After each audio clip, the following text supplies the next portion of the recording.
বিছানা যার সন্তান তার, বিছানা যার সন্তান তার।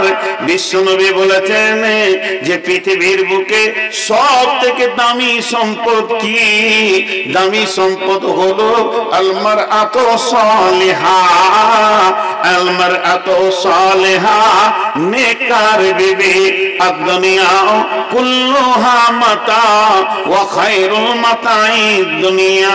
পৃথিবীর যত সম্পদ আছে সব সম্পদই সম্পদ, এই সম্পদের ভিতরে সব থেকে দামি সম্পদ হলো নেকার বিবি। আল-মারআতু সালিহা, সালিহা নেকার পরেজগার বিবি। যে লোকটা নেকার বিবি পেয়ে গেল পৃথিবীর বুকে সে যে কি সুখে আছে। যার ঘরে বদকার বিবি আছে সে ছাড়া বুঝবে না। অতএব বন্ধুরে, এই নেকার বিবিটা আমার কি কাজে লাগে? একদিকে আমার চরিত্রের পাহারাদার, সে আমার চরিত্রকে ঢেকে রাখে। দুই দিকে আমার সন্তানের মা, পৃথিবীর দামি জিনিস মা, আমার সন্তান তাকে মা বলে ডাকে। তিন নম্বর, সে আমার কি করে? সে আমার ঘরের মালকে গুছিয়ে রাখে। পৃথিবীর সেরা সম্পদ, সব থেকে আনন্দ তার কাছে আমি ভোগ করি।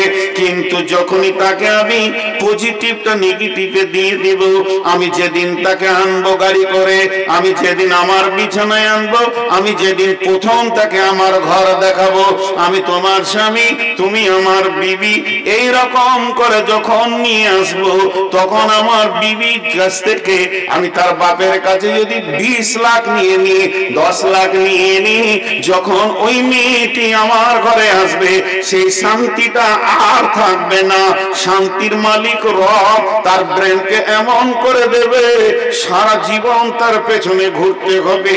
অতএব আমি বিয়ে করে আনবো, মেয়েটি হচ্ছে অন্য গ্রামের, আমার বাড়ি পলাশবাটি, এটা আমার বাপের ভিটা, এটা আমার পৈতৃক ভিটা। এই পৈতৃক ভিটাতে যে ছেলেটা বাতি জ্বালাবে, ওটাই আমার বিবি জন্ম দেবে।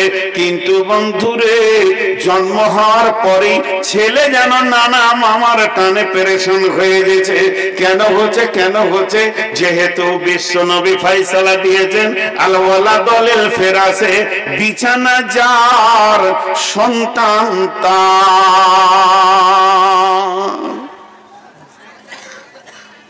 আমার বাপ আমাকে জন্ম দিয়েছে, এটা তো লজ্জার কথা নয়। আমি আমার সন্তানকে জন্ম দিয়েছি, এটা তো লজ্জার কথা নয়। এগুলো লজ্জা কে বলেছে?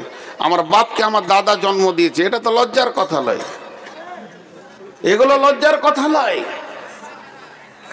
খুব শিক্ষিত ছেলে এমএসসি পাস করে এসে বাপকে জিজ্ঞেস করছে, আব্বা হাদিস কোরআনে শুনছি বিছানা যার সন্তান তার, তো আমি কোন বিছানাতে জন্ম নিয়েছি? যতগুলি ছেলে বর্তমানে যে বিছানায় জন্ম নিচ্ছে, বিছানাটা বাপের না মায়ের? বলেন তো, কথা বলে না? খাট গদি আগে লিয়াই, তারপর তোকে বিয়ে করব। বিছানাটা কার? ওই জন্য ছেলে পিলা ওই দিকে টান মারছে। জি। আর মেয়েরা দেখবেন একটা কথাকে ঘুরিয়ে ঘুরিয়ে বলতে ভালোবাসে, বাসে না? ঘন ঘন বলবে। আপনি খাটে শুতে যাবেন বলে, এটা আব্বা দিয়েছে, লাল গোলার ওই মিস্ত্রি বানিয়েছিল। খানিক পরে আমার ছোট বোন এসছে বেড়াতে, তো বলছে, আমার বিবি বলছে, বাবু দেখো খাটটা দিয়ে গেল আব্বা। দুবার হলো। দুদিন পর বলবে এই খাটটা আমার বাপের। আচ্ছা তুই কত নম্বর বেহায়াবে, তারপরও শুচ্ছিস ওই খাটে? তোর চামড়ার সাইজ কত আছে, তোর লজ্জা নাই? খাট গুটিয়ে এখন টোটো ফিড়ি চাপিয়ে দে, যা চলে যা শ্বশুর ঘরে দিয়ে। তুই মাটিতে সুদ দেখি ছেলে পিলে হয় কিনা? খাটি শুতে হবে? লজ্জা নাই। আজ দাম্পত্য জীবন চুর চুর হয়ে গেছে, এই পণে শেষ হয়ে গেছে।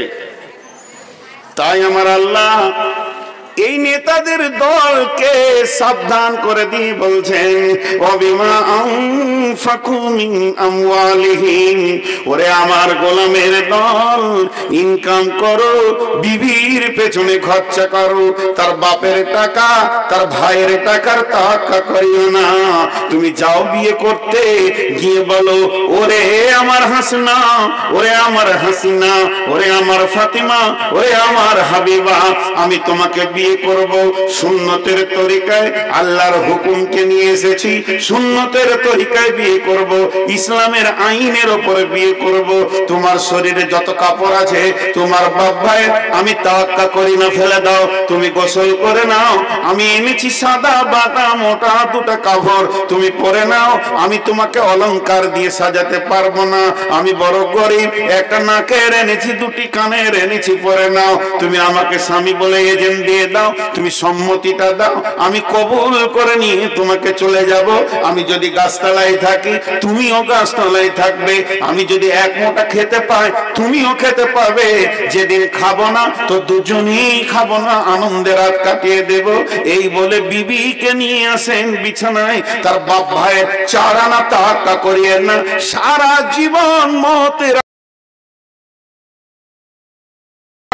খাবে, আনন্দের জগতে বলবে পুরুষ পেয়েছিলাম, স্বামী পেয়েছিলাম, আনন্দের জীবন কাটিয়ে নিলাম। আর এ গাধা জটা ঈদ আসছে, ওর মুখ একবারে ঘোড়ার পাছার মতো হয়েছে, কই গে তোর বাপ কিছু দিলে না, তো তুই শালা হিজড়ে আছিস না? হ্যাঁ, মৌলানা আমাদের বর্ধমানে নাম নিচ্ছি না, ইউটিউবের যুগ, নাম নিয়ে নিলে দেশে প্রচার হয়ে যাবে। আমি শ্রোতা, উনি বক্তা। আমার বাড়ির পাশে, আমার যেটা বাড়ি ওখান থেকে 1 কিলোমিটার দূরে জালসা হচ্ছে, তো আমি সেদিন শ্রোতা হয়েই গিয়েছি। তো সাইকেল নিয়ে গেলাম, মোটর সাইকেল নিয়ে, তো সামনে বসে শুনছি, উনি আমাকে চেনেন যেই বক্তা, তা আমার সাথে ওনার বয়সের অনেক পার্থক্য। ওনার কাছে আমি পুতা ধরতে গেলে, বেটা তো দূরের কত, আর বড় বেটার ছেলের বয়স আমার বয়স, তো উনি বায়ান করছেন, মুরব্বী তো বায়ান করতে করতে একটা কথা বললো, আমরা সবাই হাসলাম। তো বলছে, কেটে কেটে কথা বলে, সুর দিয়ে বলে না, তুই তোর বউকে বিয়ের আগে বলছিস খাট নাই, খাট লিয়াই, আলমারি লাই, আলমারি লিয়াই, হ্যাঁ, ড্রেসিং টেবিল নাই, ড্রেসিং টেবিল নিয়ে আয়, সোফা নাই, সোফা নিয়ে আয়, গদি নাই, গদি নিয়ে আয়, মোটর সাইকেল নাই, মোটর সাইকেল নিয়ে আয়, তুই সাথে বল যে 4টা ছেলেও বানিয়ে নিয়ে আয়, ওইটা তুই বানাবি আর বাকিটা ওর বাপ দিবে। জি, কঠিন জায়গা এখানটা লুকানো আছে, এই জন্য দাম্পত্যতে সুন্দর ছেলে পাওয়া মুশকিল হয়ে গেছে। জি, এরপরে আমার আল্লাহ বলছেন মেয়েদেরকে, আবার এতক্ষণ ছেলেদেরকে হলো, প্রথম মেয়েদেরকে আল্লাহ বললেন তোদের কমান্ডার হচ্ছে পুরুষেরা, ওদের অধীনস্থে থাক। দ্বিতীয়বারে আল্লাহ ছেলেদেরকে বললেন ও আমার গোলামের দল, খবরদার মেয়েদের টাকার তাওয়াক্কা করিও না, তুমি খরচা করো ইনকাম করে। এরপরে মেয়েদেরকে আবার বলছেন ফাসসালিহাতুন কানিতাতুন হাফিজাতুন লিল গায়বি বিমা হাফিজাল্লাহ। ও আমার মা, ওরে আমার বোন, ওরে আমার বেটি, ওরে আমার মা, ওরে আমার বোন, ওরে আমার বেটি। এরপর আল্লাহ কি বলছেন? ফাসসালিহাতুন কানিতাতুন হাফিজাতুন লিল গায়বি বিমা হাফিজাল্লাহ। আমি এতক্ষণ পুরুষদেরকে বকলাম, ঠিক আছে, এখন তোদেরকে বলছি শোন, তোদের ভিতরে 3খানা মজবুত গুণ আনতে হবে, 3খানা স্বভাব আনতে হবে, 3টি জিনিস তোদের ভিতরে নিয়ে আসতে হবে। যখন তোরা 3টে জিনিস আনতে পারবি তখন সংসার সুখময় হয়ে যাবে, তুইও আনন্দের জীবন কাটাবে এবং দুনিয়াওয়ালা তোকে নিয়ে আনন্দ পাবে, আর আসমানওয়ালাও বলবে আমার বান্দি অনেক ভালো। ওরে আমার বেটি রে, ওরে আমার বেটি রে, যারা ব্যাচেলিয়র ইয়ং মেয়ে রয়েছেন তাদেরকে আমি বেটি বলছি। তোমার আব্বা বয়ান করছে, একবার মন দিয়ে শোনো। যারা বৌমা রয়েছেন, বিয়ে হয়ে হয়ে গেছেন, 1 মিনিটের জন্য আমাকে শ্বশুর আব্বা বলে মনে করলেন। 2 মা বেটি আর বৌমাকে বলছে, ইয়ং মেয়েদেরকে বিশেষ করে বলছে, আল্লাহ 3টে গুণের কথা বললেন, ফাসলিহাতুন কানিতাতুন হাফিজাতুন লিল গায়বি বিমা হাফিজাল্লাহ।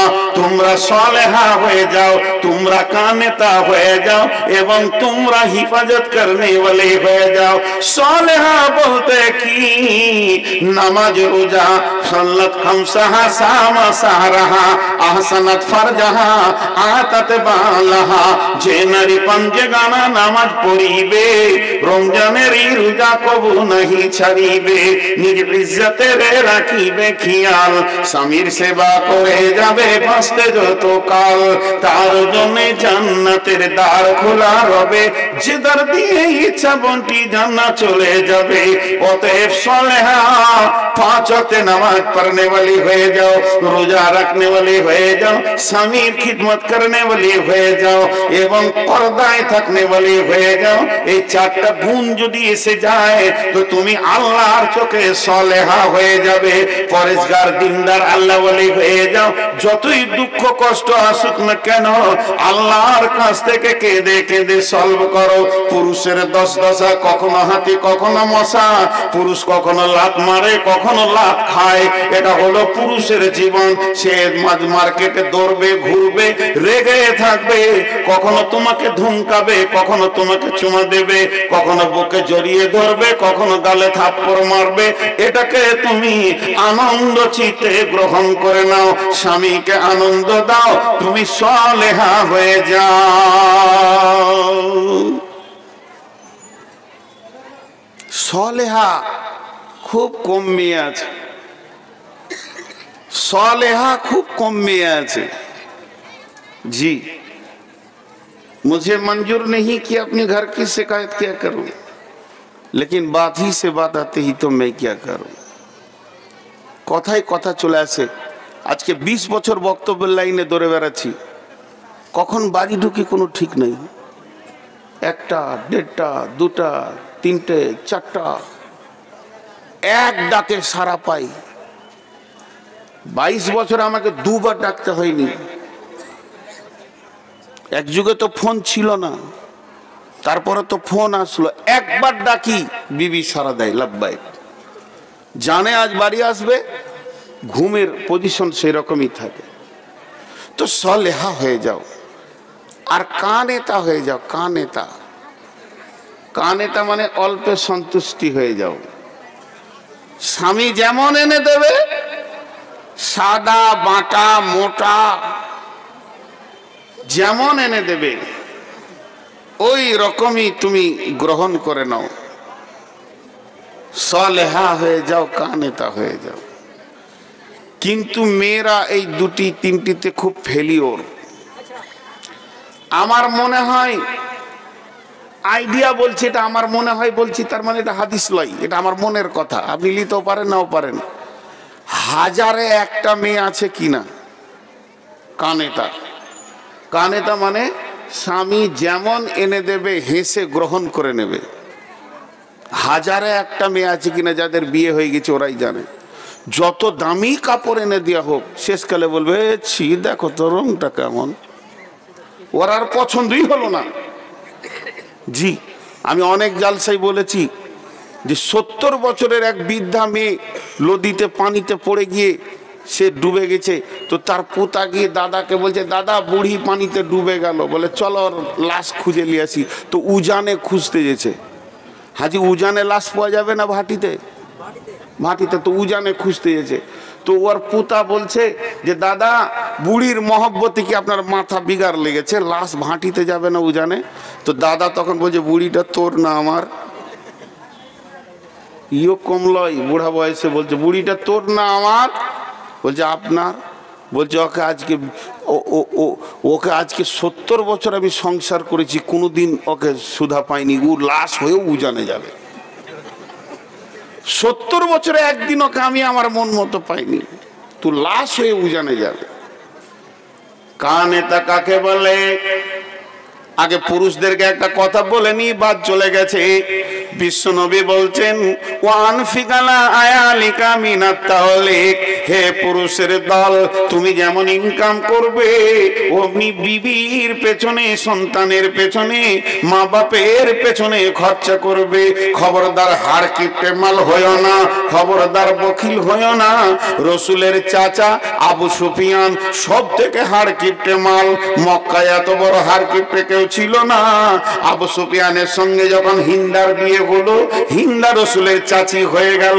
রসুলের চাচি রসুলকে গিয়ে বলছে, ও বাবা মোহাম্মদ, ও নবী মোহাম্মদ, তোমার চাচা বড় হাড় কিপটে মাল, দামি মাল কিনে না, খায় না, শুধু ওই রকমই করে রেখে দিচ্ছে। তো চাচাকে বোঝানোর কোন রাস্তা আছে কি? তখন বলছে, চাচি জি, হাড় কিপটেদের কোনো ওষুধ নাই, ওদের একটাই ওষুধ, তুমি চুরি করে করে মাল কিনে কিনে খাও। অর্থাৎ বিশ্বনবী পারমিশন দিয়ে দিয়েছে, যদি হাড় কিপটেরা, এখন আঙ্গুরের সিজন চলছে, আপেলের সিজন চলছে, হাড় কিপটে মাল কিনবে না। নবীজি বলছে, ওরে হাড় কিপটের বিবিরা, ওদের পকেট মেরে মেরে খা, গুনাহ হবে না। আল্লাহ রসুল পারমিশন দিয়েছেন। আর এখানে কি বলছে? তুমি কানেতা হও। আল্লাহ বলছেন কানেতা মানে অল্পে সন্তুষ্টি হও। ওইটার সাথে এটা একই জিনিস, আপনি ভাবিয়েন না যে রসুলের বিরুদ্ধে আল্লাহ বলছেন। একই জিনিস, ওটা হাড় কিপটেদের ব্যাপারে। আর যাদের স্বাভাবিক, যেমন আমার স্বামী গরিব, যেমন ইনকাম আসছে, যেমন আনছে, ওইটা তুমি হেসে গ্রহণ করো। শেষকালে তুইও জ্বালাতে লাগলি বাপ, লাইট জ্বালে, তোর মাথাটা বললে যে আমি খানিক জ্বালাই। আহা, ও তো নিয়ত করি জেলে, চোখে বকে কি লাভ আছে?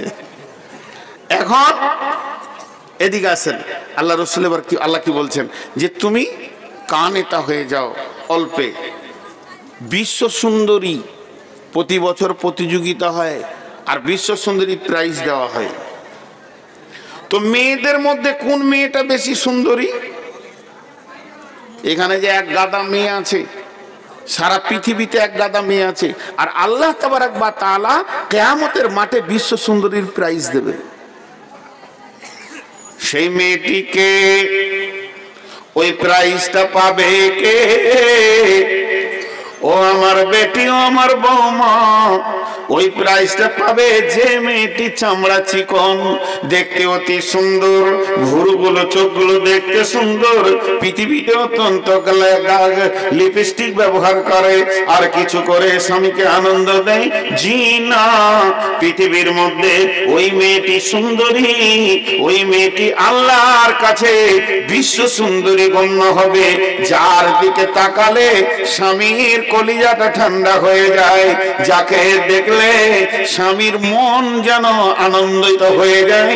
আর যে মেয়েটি স্বামীকে আনন্দ দিতে পারে, বেগম রুমাইসাকে দেখেন, আল্লাহর নবী সাবে মেরাজের রাত্রিতে যখন জান্নাত ভ্রমণ করছেন, জান্নাত ঘুরে ঘুরে দেখছেন, হযরত উমরের জান্নাতটা দেখলেন এবং সেটা মোহর মারা রয়েছে। নবীজি বললেন, উমর রে, আমার মনটা হলো একবার ঢুকে দেখি, না জানি তোমার মনে কষ্ট হবে, এই জন্য তোমার জান্নাতে আমি ঢুকলাম না। হযরত উমর বললেন, ইয়া রাসূলুল্লাহ, আপনি ঢুকলে আমি আনন্দিত হতাম। নবীজি বললেন, উমর রে, তোমার জান্নাতের পাশে একটা মেয়ে বসে বসে উজু করছে, আমি জান্নাতের ভিতরে দেখলাম। ওই মেয়েটিকে, ওই মেয়েটি হলো বেগম রুমাইসা। কেন এত বড় সম্মান? সে কি করে বুঝলো জীবদ্দশায় আমি জান্নাতে পৌঁছাবো? রসুল তাকে দেখলেন, বেলালের পায়ের শব্দ পেলেন, বেলাল মদিনায় হাঁটছে, পায়ের শব্দ জান্নাতে পেলেন। এগুলো কি আমল ছিল তাদের? তারা কিভাবে এগুলো পৌঁছেছে? আল্লাহ তাবারাক ওয়া তাআলার দিলকে তারা ঠান্ডা করেছে। কানেতা হয়ে যাও, অল্পে সন্তুষ্ট হয়ে যাও। বেগম রুমাইসার আমল বলতে গেলে অনেক লম্বা হবে, শর্টে একটা কথাই বলে দি, মরা ছেলেকে ঢেকে রেখে স্বামীকে আনন্দ দিয়েছে। স্বামী আনন্দ হয়েছে, স্বামী তৃপ্তি পেয়েছে, স্বামী গোসল করেছে, এরপরে স্বামীকে বলছে, স্বামী আমার কেউ যদি কোনো জিনিস দেয় সেটা নিতে হয় কি হয় না? বলে হ্যাঁ নিতে হয়। আবার যদি ফেরত চায় বলে দিয়ে দিতে হয়। তখন বললেন যে আমাদেরকে আল্লাহ একটা সন্তান দিয়েছিলেন, সন্তানটা আমি পেয়েছি, আপনি পেয়েছেন, আবার আল্লাহ ফেরত নিয়ে নিয়েছেন। ও বেগম রুমাইসা, ও আমার মা, আমার বোন, সে কেমন ছিল যে জান্নাতের ভিতরে রাসূল তাকে দেখলেন। অতএব বন্ধু, ও আমার মা, অল্পে সন্তুষ্ট হতে হবে, স্বামীকে আনন্দের জগতে পৌঁছাতে হবে। স্বামীকে আনন্দ দাও। স্বামী আনন্দ হলে তুমি কানেতা হবে, অল্পে সন্তুষ্ট।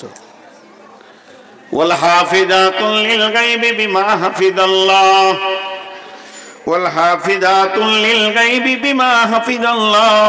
এবার তুমি হিফাজত করনে वाले হয়ে যাও, তুমি হিফাজত করনে वाले হয়ে যাও, তুমি হিফাজত করনে वाले হয়ে যাও। কি হিফাজত করবে? তিনটে জিনিস হিফাজত করবে। আমি জলসা করছি কোথা? পলাশবাটিতে। আমার বিবি আছে কোথা? বর্ধমানে আমার বাড়িতে। ওর কাছে আমার তিনটে মাল আছে, সেই তিনটে মালের হিফাজত করতে বলছেন আল্লাহ। ওয়াল হাফিজুনা লিল গায়বি বিমা হাফিজাল্লাহ। এক নম্বর, ওর বডিটাই হলো আমার মাল, আমি ওটাকে মহারানা দিয়ে এনেছি।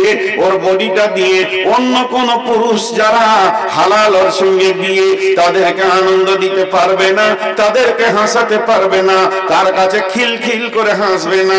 হাসবে তো হাসবে নিজের ছেলের কাছে, হাসবে তো হাসবে নিজের জয়ের কাছে, হাসবে তো হাসবে আপনার আব্বার কাছে, ভাইয়ের কাছে, কিন্তু ভাতিজাকে নিয়ে হাসবে, ভাগনাকে নিয়ে হাসবে। কিন্তু যে ছেলেটির সঙ্গে বিয়ে হালাল হয়ে আছে, ওকে কোনোদিন আনন্দ দিতে পারবে না, হাসি দিতে পারবে না। দেহ দেওয়া তো দূরের কথা, মুখের ঝিলিক হাসি দিয়ে আনন্দ দিতে পারবে না। এটা হেফাজত করতে হবে। নাম্বার 2, আমার সমস্ত মাল তার হাতে রাখা আছে, সেটা হেফাজত করবে। স্বামীর অবর্তমানে ওই মাল গোপনে গোপনে সে মা বাবার ঘরে পাঠাতে পারবে না, কাউকে দিতে পারবে না, দান খয়রাত করা যাবে না, স্বামীর অর্ডার নিতে হবে। 3 নম্বরে, আমি তার বিবির পেটে যে সম্পদটা পৌঁছে গেছে শুক্রাণু, এটাকেও হিফাজত করতে হবে। কারণ অনেকে স্বামীর অবর্তমানে স্বামীর কথা না শুনে, স্বামীকে খবর না দিয়ে ট্যাবলেট খেয়ে যদি নষ্ট করে দেয়, এর জন্য জবাব লাগবে। জি, তো এগুলো হিফাজত করতে। জি, আপনি ওখানে কি লিখেছেন আমি জানি। 22 বছর বকছি, আর কোনো বক্তাকে যদি দান করার লেগে বলতে হয়, ও বক্তাই লাগে, ওকে আনার দরকার নাই। বিয়ে দিয়ে দেন, ছেলে কবে শ্বশুর ঘর যাবে জানে। বাপকে বলতে হয় না, যা রে 2টো পুতা দরকার আছে, বউ দিয়ে দেন, দেখেন কি করে, ও ঘর ভরি দিবে। আর বক্তাকে মাইক দেন, ও জানে কি করতে হয়। জি, খানিক পানি খাই, সব এটা বলছি।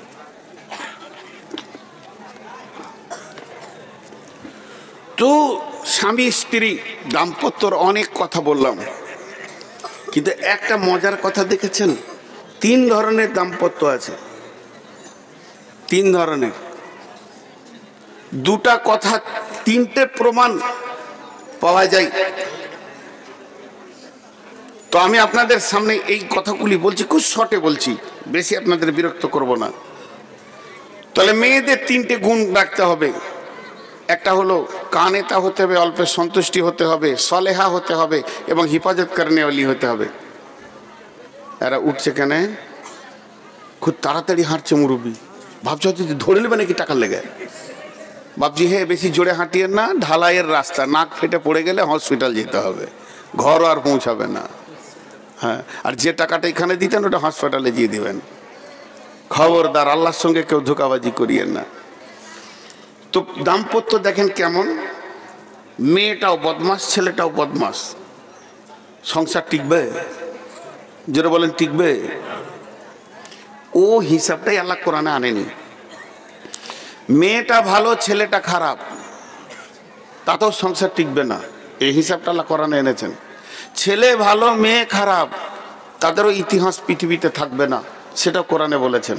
যেমন বিসমিল্লাহির রহমানির রহিম ওয়া দারাবাল্লাহু মাসালান লিল্লাযীনা কাফারু ইমরাআতা নূহি ইমরাআতা লূতিন কানাত তাহতা আবদাইনি মিন ইবাদিনা সালিহাইনি ফাখানাতাহুমা ফালাম ইউগনি আনহুমা মিনাল্লাহি শাইআ ওয়া কিলা দুখুলান নার মা'আদ দাখিলিন। লম্বা কথা, ছোট করে বলে দিই, নূহ আলাইহিস সালামের বিবি লূত আলাইহিস সালামের বিবি বেঈমান ছিল। এদের দাম্পত্য টিকলো না, এদের ইতিহাস ওই পর্যন্তই শেষ। আবার নবীর বিবি, আল্লাহ বলছে তোদের কপাল কত ভালো, নবীর মতো যুবক তোদেরকে দিয়েছিলাম বুঝলি না।